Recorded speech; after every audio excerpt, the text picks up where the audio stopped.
열왕기상 12장 1절에서 33절까지의 말씀. 르호보암이 세겜으로 갔으니 이는 온 이스라엘이 그를 왕으로 삼고자 하여 세겜에 이르렀음이더라. 느밧의 아들 여로보암이 전에 솔로몬 왕의 얼굴을 피하여 애굽으로 도망하여 있었더니 이제 그 소문을 듣고 여전히 애굽에 있는 중에 무리가 사람을 보내 그를 불렀더라. 여로보암과 이스라엘의 온 회중이 와서 르호보암에게 말하여 이르되 왕의 아버지가 우리의 멍에를 무겁게 하였으나 왕은 이제 왕의 아버지가 우리에게 시킨 고역과 매운 무거운 멍에를 가볍게 하소서. 그리하시면 우리가 왕을 섬기겠나이다. 르호보암이 대답하되 갔다가 3일 후에 다시 내게로 오라 하매 백성이 가니라. 르호보암 왕이 그의 아버지 솔로몬의 생전에 그 앞에 모셨던 노인들과 의논하여 이르되 너희는 어떻게 충고하여 이 백성에게 대답하게 하겠느냐. 대답하여 이르되 왕이 만일 오늘 이 백성을 섬기는 자가 되어 그들을 섬기고 좋은 말로 대답하여 이르시면 그들이 영원히 왕의 종이 되리이다 하나 왕이 노인들이 잠문하는 것을 버리고 자기 앞에 모셔있는 자기와 함께 자라난 어린 사람들과 의논하여 이르되 너희는 어떻게 자문하면 이 백성에게 대답하게 하겠느냐. 백성이 내게 말하기를 왕의 아버지가 우리에게 매운 멍에를 가볍게 하라 하였느니라.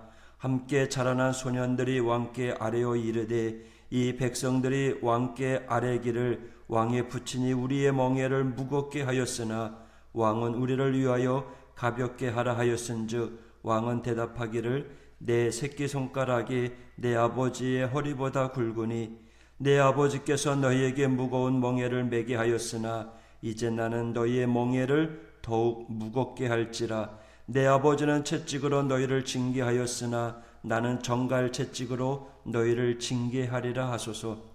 3일 만에 여로보암과 모든 백성이 르호보암에게 나아왔으니 이는 왕이 명령하여 이르기를 3일 만에 내게로 다시 오라 하였습니다. 왕이 포악한 말로 백성에게 대답할세 노인의 자문을 버리고 어린 사람들의 자문을 따라 그들에게 말하여 이르되 내 아버지는 너희의 멍에를 무겁게 하였으나 나는 너희의 멍에를 더욱 무겁게 할지라. 내 아버지는 채찍으로 너희를 징계하였으나 나는 정갈 채찍으로 너희를 징치하리라 하니라. 왕이 이같이 백성의 말을 듣지 아니하였으니 이 일은 여호와께로 말미암아 난 것이라. 여호와께서 전에 실로 사람 아히야로 느밧의 아들 여로보암에게 하신 말씀을 이루게 하심이더라. 온 이스라엘이 자기들의 말을 왕이 듣지 아니함을 보고 왕에게 대답하여 이르되 우리가 다윗과 무슨 관계가 있느냐. 이새의 아들에게서 받을 유산이 없도다. 이스라엘아 너희의 장막으로 돌아가라. 다윗이여 이제 너는 네 집이나 돌아보라 하고 이스라엘이 그 장막으로 돌아가니라. 그러나 유다 성읍들에 사는 이스라엘 자손에게는 르호보암이 그들의 왕이 되었더라. 르호보암 왕이 역군의 감독 아도람을 보냈더니 온 이스라엘이 그를 돌로 쳐 죽인지라. 르호보암 왕이 급히 수레에 올라 예루살렘으로 도망하였더라. 이에 이스라엘이 다윗의 집을 배반하여 오늘까지 이르렀더라.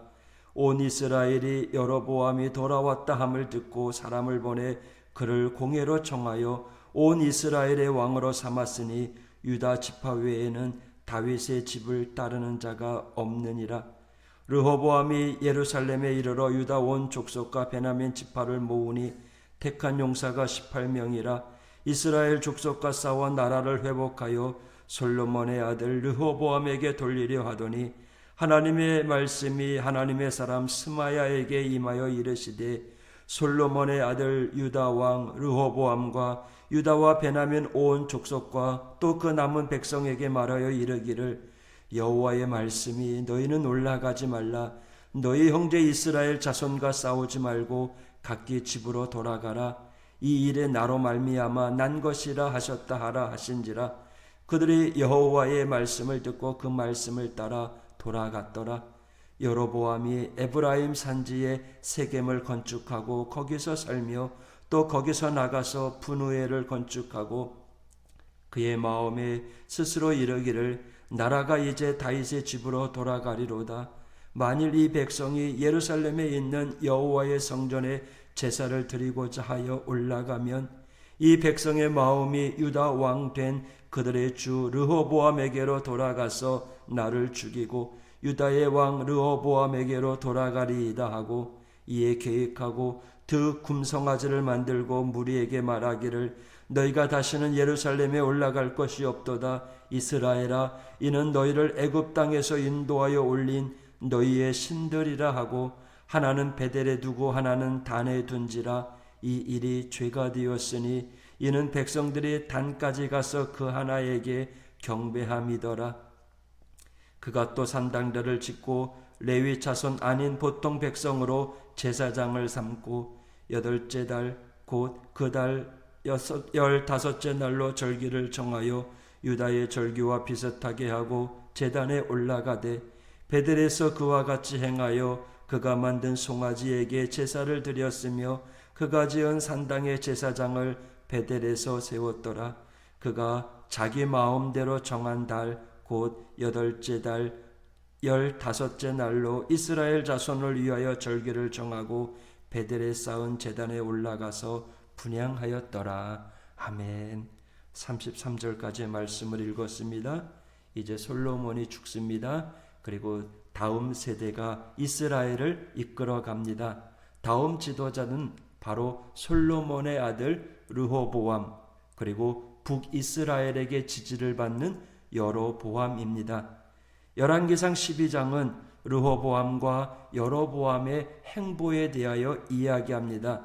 르호보암, 여로보암 모두 자신들의 두려움과 무지로 인하여 일으킨 일들로 인해서 점점 파멸의 길로 가는 모습을 보여줍니다.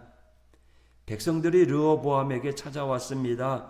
아버지 솔로몬이 성전 건축으로 인해 많은 세금을 걷고 부역을 동원한 것을 이야기합니다. 이제는 세금과 부역을 가볍게 해달라는 거죠. 르호보암은 고민이 많았던 것 같습니다. 3일 후에 답을 주겠다고 대답합니다. 그리고 르호보암은 노련한 신하들의 이야기를 듣고 또 르호보암과 함께 자란 젊은 이들의 이야기를 듣습니다.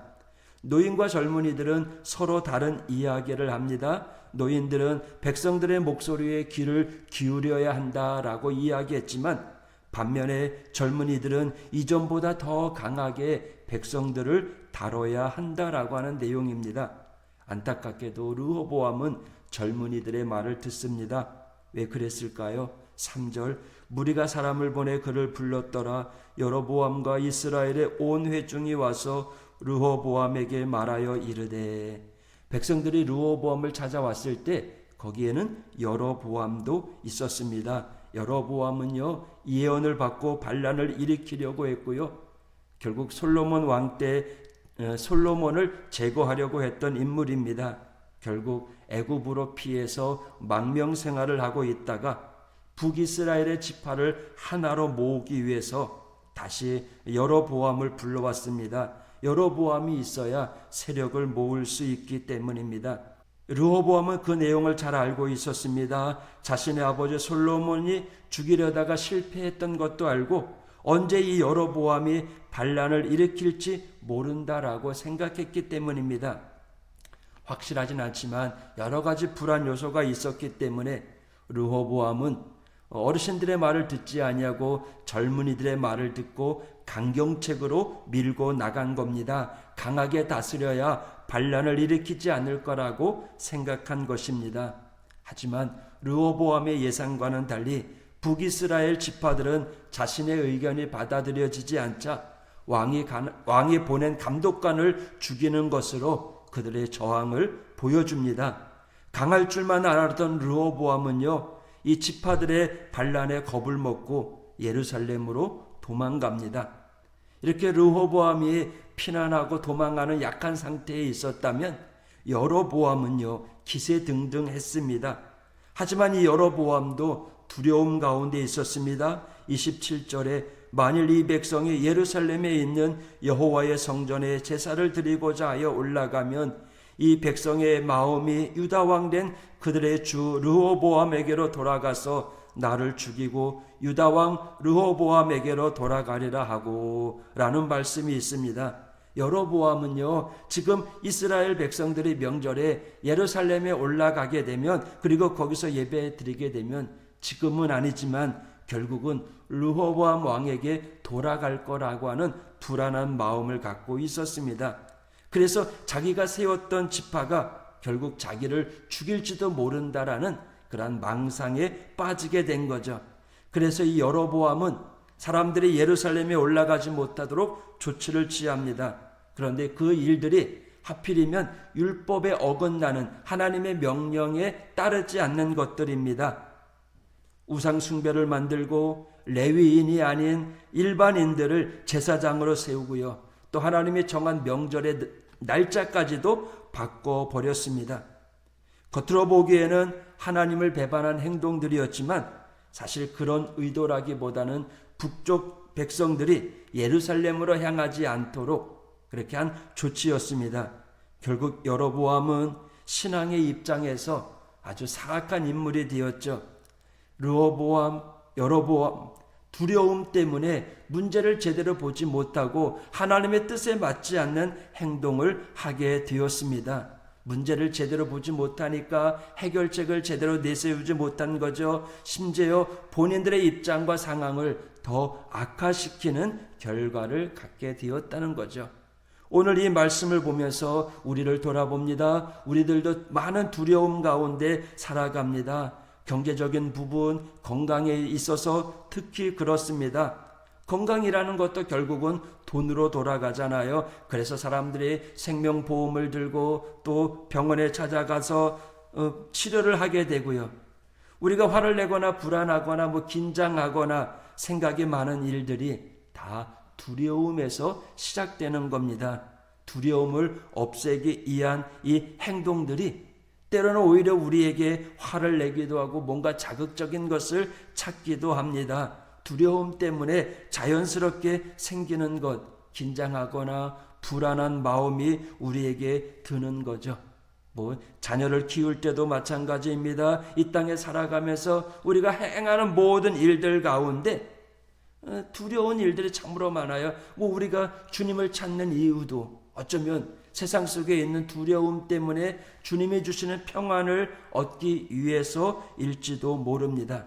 그러나 신앙으로 두려움을 대처하는 방법, 어떻게 하면 우리 앞에 놓여져 있는 두려움을 이겨나갈 수 있을까요? 이 르호보암과 여로보암은 하나님의 뜻을 온전히 따르지 아니하고 세상적인 방법으로 그 일을 행하다가 더 큰 두려움에 있었다는 거죠. 우리 앞에 놓여져 있는 두려움, 하나님 앞에 내어놓는 겁니다. 하나님 앞에 솔직히 말하는 거예요. 주님, 저는 이것이 두렵습니다. 어쩔 때는 그것 때문에 제대로 행동할 수 없고 제대로 주님을 바라보지 못할 때가 많이 있습니다. 라고 하면서 우리의 마음을 주님 앞에 내려놓는 겁니다. 오늘 하루도 우리 앞에 어떤 예상치 못한 일들로 인해 두려움 속에 있을 수 있습니다. 코로나19 거리두기가 계속 호전되지 않아서 10월 3일까지 거리두기 단계가 연장되었습니다. 여전히 교회는 또 비대면으로 예배를 드려야 하는 상황입니다. 하지만 우리 앞에 어떤 두려움이 있다고 할지라도 우리는 그 두려움 속에 있는 사람이 아니라 전능하신 하나님의 능력을 바라보고 살아가는 이들입니다. 오늘도 내 앞에 있는 두려움을 주님 앞에 솔직히 고백하고 주님 함께 해주십시오. 또 주님이 나와 함께 할 거라고 하는 믿음으로 내 앞에 있는 상황과 사태를 지혜롭게 판단하는, 그래서 하나님과 함께 동행함으로 승리의 길을 걸어가는 우리 믿음의 성도가 되시기를 주님의 이름으로 축복드립니다. 기도하겠습니다. 하나님 아버지 감사합니다. 전능하신 아버지 하나님, 주님의 능력의 손으로 우리를 붙잡아 주시고 우리 앞에 어떤 두려운 일들이 있다고 할지라도 그 두려움 가운데 하나님을 저버리는 그러한 행동을 하는 어리석은 사람들 되지 않도록 도와주시옵소서. 두려움 속에서 전능하신 하나님의 능력을 의지하며 당당하게 이겨나가는 하나님의 성도들 될 수 있도록 인도하여 주시옵소서. 오늘 9월 첫째 주일입니다. 하나님 앞에 예배하는 이날 온전히 하나님 앞에 예배함을 통해서 하나님의 능력을 체험하는 우리 믿음의 성도들 될 수 있도록 인도하여 주옵소서. 어디에서 예배를 드리든 온전히 하나님이 기뻐하는 예배자로 인도하여 주시옵소서. 오늘 하루도 하나님 지켜보아여 주시옵소서. 예수님 이름으로 간구하며 기도하였습니다. 아멘.